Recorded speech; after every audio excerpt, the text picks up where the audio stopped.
తెలంగాణలో సినిమా టికెట్ల పెంపు వ్యవహారం ఇప్పుడు పొలిటికల్ థ్రిల్లర్ను తలపిస్తోంది. థియేటర్ల కంటే సచివాలయంలోనే పెద్ద సస్పెన్స్ సినిమా నడుస్తోందంటూ మాజీ మంత్రి, బీఆర్ఎస్ ఎమ్మెల్యే హరీష్ రావు ప్రభుత్వంపై తీవ్ర స్థాయిలో విరుచుకుపడ్డారు.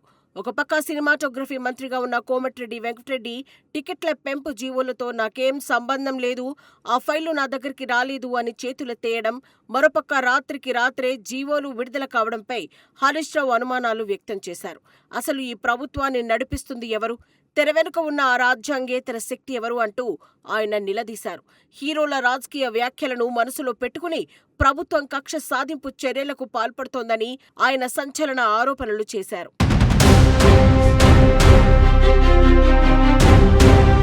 తెలంగాణలో పాలన గాడి తప్పిందని, శాఖల వారీగా మంత్రులకు కనీస సమాచారం కూడా లేకుండానే నిర్ణయాలు జరిగిపోతున్నాయని హరీష్ రావు ఎద్దేవా చేశారు.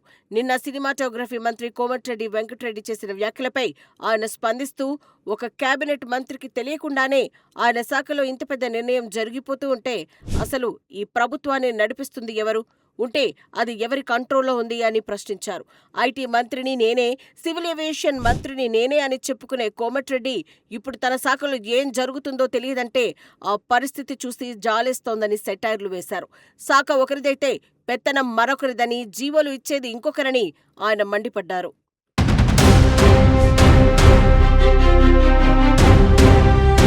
ముఖ్యమంత్రి రేవంత్ రెడ్డి తీరును హరీష్ రావు తీవ్ర పదజాలంతో తప్పుబట్టారు. రేవంత్ రెడ్డి గారు, అసలు మీరు నడుపుతున్నది సర్కారా లేక సర్కస్ కంపెనీనా అని నిలదీశారు.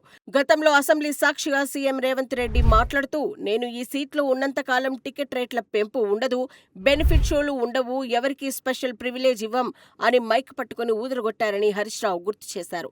మరి ఇప్పుడు రాత్రికి రాత్రే 3 సినిమాలకు అడ్డగోలుగా రేట్లు పెంచుతూ జీవోలు ఎలా ఇచ్చారని ప్రశ్నించారు.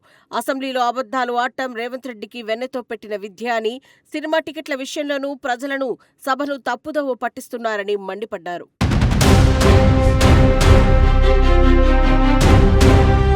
సినిమా పరిశ్రమను కాంగ్రెస్ ప్రభుత్వం తమ రాజకీయ కక్షలకు అడ్డాగా మార్చుకుందని హరీష్ రావు తీవ్ర ఆరోపణలు చేశారు. వచ్చేది మళ్లీ కేసీఆర్ ప్రభుత్వమే అని అన్నందుకు ఒక హీరో సినిమాపై కక్ష కడతారా అని, అర్ధరాత్రి వరకు పర్మిషన్లు ఇవ్వకుండా సతాయిస్తారా అని నిలదీశారు. మీ పేరు మర్చిపోయినందుకు ఇంకో హీరోని జైలుకు పంపిస్తారు, కానీ మీకు నచ్చినోళ్లైతే మాత్రం 600 టికెట్ రేటుకి పర్మిషన్ ఇస్తారా? వారానికి వారం రోజులు రేట్లు పెంచుకోవడానికి రెడ్ కార్పెట్ వేస్తారా అని ప్రభుత్వాన్ని సూటిగా ప్రశ్నించారు. పాలకుడు అనేవాడు పాలసీతో ఉండాలి తప్ప పగతో ఉండకూడదని హితవు పలికారు.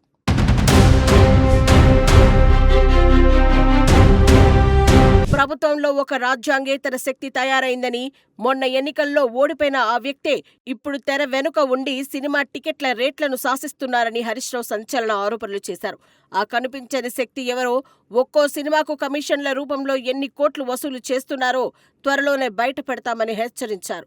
సంబంధిత శాఖ మంత్రికి తెలియకుండా జరుగుతున్న ఈ దందాపై గవర్నర్ వెంటనే దృష్టి సారించి సమగ్ర విచారణ జరిపించాలని బీఆర్ఎస్ పక్షాన డిమాండ్ చేశారు. గత 10 ఏళ్లలో కేసీఆర్ హయాంలో పరిశ్రమను కంటికి రెప్పలా కాపాడుకుంటే ఇప్పుడు చిల్లర రాజకీయాలతో నాశనం చేస్తున్నారని ఆవేదన వ్యక్తం చేశారు. మొత్తానికి హరీష్ రావు వ్యాఖ్యలు తెలంగాణ రాజకీయాల్లో అటు సినీ వర్గాల్లోనూ వేడి పుట్టించాయి. మరి మంత్రికి తెలియకుండా జీవోలు జారీ చేస్తున్న ఆ శక్తి ఎవరనే చర్చ ఇప్పుడు జోరుగా సాగుతోంది. ఈ ఆరోపణలపై ప్రభుత్వం ఎలా స్పందిస్తుందో వేచి చూడాలి.